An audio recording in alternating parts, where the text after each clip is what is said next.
Okay, great little story to share with you now. Often, when we've brought you stories about Syrian refugees settling in BC, they've been focused on pretty big picture issues, things like housing, language, job prospects. But this is just kind of a fun slice of life about the unlikely friendship between a farmer from Syria and a farmer from Kelowna.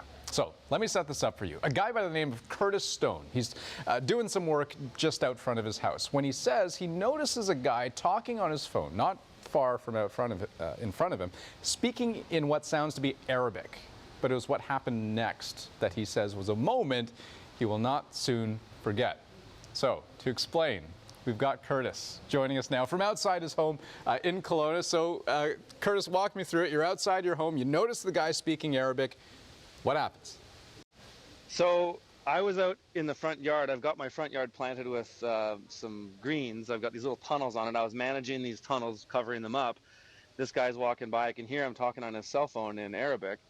And he hung up the phone and he just stood there looking at me for a minute. And this actually wasn't wasn't out of the ordinary in any way, because whenever somebody walks by my yard and I'm out here, they ask what's going on, and they love the garden and all this. So I just engaged him. I said, "Hey, how you doing, brother?"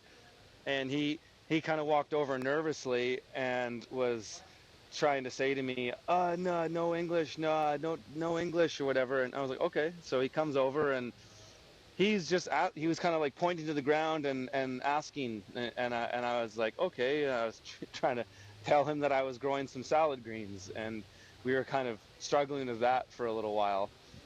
So that sounds like that must be a pretty awkward conversation. I mean, how did that it's hard. It's hard. It was just difficult. Yeah. And so how did you bridge that communication gap? Well, at first I was like, these are greens, lettuces. I was kind of trying to explain as best I could with body language. And then he pulled out his phone and he started to show me pictures on the phone of all these tomatoes, of like a tomato farm with trellises and all this. And I was like, oh, that's cool. And then we kind of kept going back and forth. Then he pulls out Google Translate, which I've never heard of before, but I'm not surprised that it exists. And he says into the thing, he speaks some Arabic phrase, and then the translation says kind of brokenly that I'm a tomato farmer from Syria. and so clearly, I guess he realizes what you're doing. It all seems pretty familiar to him. What was your reaction when he shows you the tomatoes and he says through Google Translate, I'm a tomato farmer? Oh, I was stoked. I said, oh, you like tomatoes? And I proceeded to walk into my backyard, which I'll take you guys into now, and I showed him my tomatoes. So I brought him in here, where we've got tomatoes that are almost 6 feet tall, and he lost it. He was completely overwhelmed with emotion. He couldn't believe it. And it was so cool because he immediately grabbed the plants, and he was looking at the plants, and he was counting the branches. And he started pruning off the sucker branches, which are these little branches that grow between the main stem and a branch that we prune as we trellis them up. And he was doing that. And so it was clear that he knew what he was doing. What came of all this? I mean, did you get the guy's name? Do you know where he lives? Are you going to see him again? Yeah. I'm sure I'll see him again. His name's Brahim. And it sounded like he came here 3 weeks ago. He's got I figured that he's got a 3-year-old daughter. He's got a wife, and he lives in the neighborhood. He was telling me that he lives just down the street, but I haven't seen him since then. And that's what's kind of awkward. It's like I wish he was here with me to say, "Hey, here's my new friend," Right. But I can't. I haven't seen him since. This was almost a week ago. So last question, just one more question for you, Curtis. I mean, so you had this sort of chance encounter, which is, you know, kind of a fun, quirky thing to have happen. What's the takeaway for you?